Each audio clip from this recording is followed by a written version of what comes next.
História de amor. Oferecimento leite fermentado Yakult, um hábito gostoso e saudável para toda a família.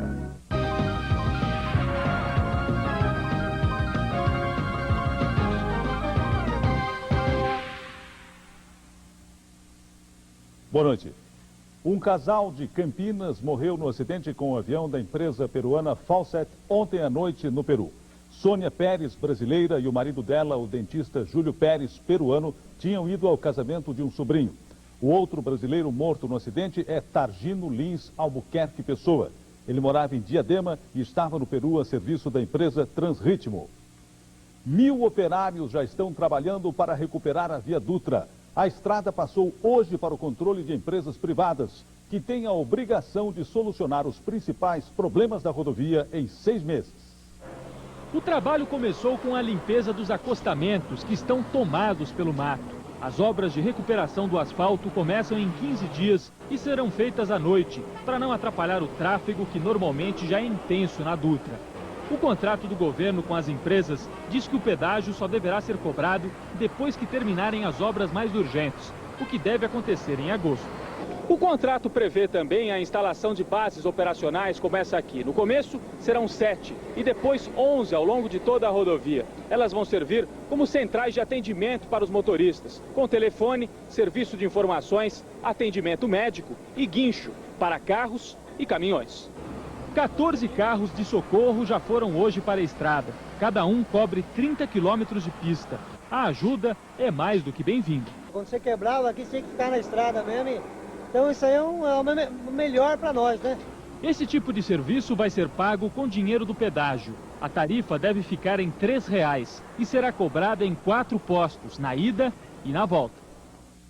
O governador Mário Covas vai regulamentar a lei que permite fumar em áreas reservadas de bares e restaurantes.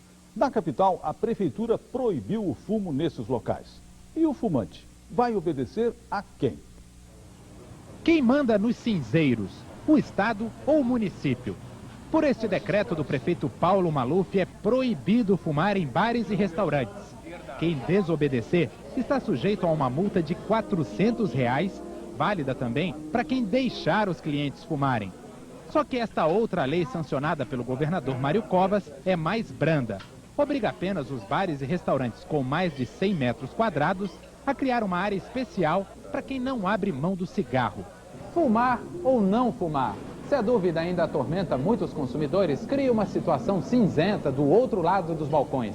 Assim que a lei mais branda foi sancionada, o dono deste restaurante apelou para o velho e conhecido jeitinho. Aqui, os cinzeiros foram liberados. Venceu o Estado.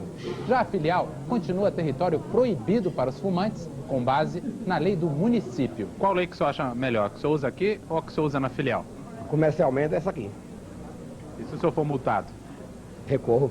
Mas a prefeitura já anunciou, não volta atrás. A prefeitura está atenta, ela resolverá de maneira jurídica, ela vai continuar a multar, vai continuar a fiscalizar. Este especialista em direito constitucional diz que a lei estadual prevalece e dá um conselho a quem se sentir prejudicado. Primeiro, insurgir-se contra a própria administração e, em segundo lugar, valer-se do Poder Judiciário. Teoricamente, a questão pode chegar ao Supremo Tribunal Federal em Brasília.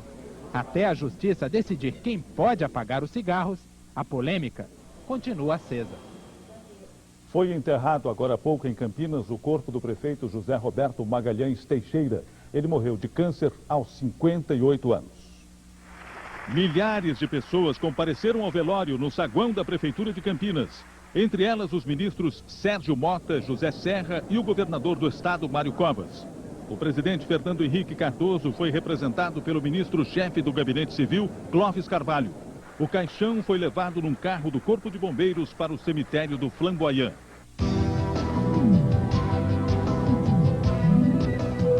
A frente fria está passando pelo litoral norte em direção ao Rio de Janeiro, mas continua provocando chuva em todo o estado. Agora à noite, durante a madrugada, a chuva pode aumentar no litoral norte. Para amanhã, está mantida a previsão de chuva para todas as regiões, com maior intensidade no litoral, Vale do Paraíba e Serra da Mantiqueira. A temperatura cai e não passa de 23 graus na capital, 26 no litoral, no centro e oeste do estado e chega a 30 graus na região norte.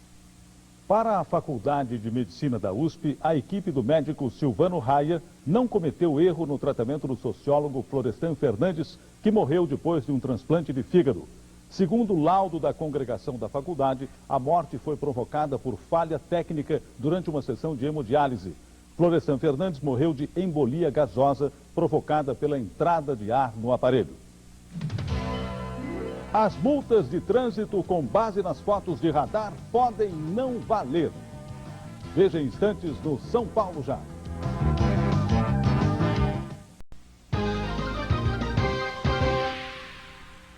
As multas baseadas em fotos tiradas pelos radares instalados na capital podem não valer. Segundo o Código Nacional de Trânsito, o equipamento deveria ser aferido antes pelo Instituto de Metrologia, o Inmetro. A Companhia de Engenharia de Tráfego não esperava por essa. Os radares fotográficos foram instalados com a esperança de coibir os motoristas que transformaram as avenidas da cidade em pistas de corrida. Desde que os radares fotográficos foram instalados, foram registrados carros indo a mais de 150 km por hora na Avenida Sumaré, uma das que recebeu o sistema. Mas o equipamento tem apenas um laudo de verificação do Instituto de Pesquisas Tecnológicas da USP e não do Instituto Nacional de Metrologia, o Inmetro, como determina a lei. Mesmo assim, o radar foi posto em operação. E olha que a CET já trabalha com imagens há tempos. Esse equipamento funciona desde agosto do ano passado aqui na Companhia de Engenharia de Tráfego. São 19 câmeras instaladas em semáforos da cidade de São Paulo e que registram quando o motorista avança o sinal vermelho. Com esse equipamento já foram multados mais de 16 mil carros. Esse outro equipamento aqui se refere aos radares fotográficos. Desde segunda-feira instalados na cidade, já autuaram mais de 5 mil veículos. A diferença entre os dois? Aquele ali foi aprovado pelo Inmetro, ou seja, as multas aplicadas são válidas. Esse aqui ainda não recebeu o ok do Instituto Nacional de Metrologia e, por isso, não poderia estar sendo oficialmente utilizado. Na sede da CET, ninguém quis gravar entrevista sobre o assunto. Mas o diretor de operações da CET, Nelson El-Haj, disse agora há pouco que ainda não foi emitida nenhuma multa. Elas só serão encaminhadas aos motoristas depois que o assunto for resolvido. A cidade de São Paulo registrou hoje o maior congestionamento do ano no período da manhã. Vamos então falar ao vivo com o repórter Márcio Gomes no helicóptero de São Paulo Já. Márcio, a quantos quilômetros chegou esse congestionamento hoje cedo, né? O que aconteceu e como está o trânsito agora em São Paulo? Nascimento, os congestionamentos chegaram a 140 quilômetros por toda a cidade de São Paulo. Nem a Companhia de Engenharia de Tráfego sabe explicar muito bem o que aconteceu. Carros enguiçados, lama na marginal e obras em algumas vias teriam sido o problema. Neste momento, os congestionamentos somam 93 quilômetros. Nós estamos sobrevoando a marginal Tietê, que tem trânsito muito lento no sentido Lapa-Penha, a partir da ponte da Freguesia do Ó. Os motoristas também enfrentam problemas nas avenidas Rebouças, 23 de Maio e Eusébio Matoso. E ainda na Radial Leste. Márcio Gomes para o São Paulo Já. Supermercados compram briga com as farmácias para vender remédio. Daqui a pouco, depois do intervalo.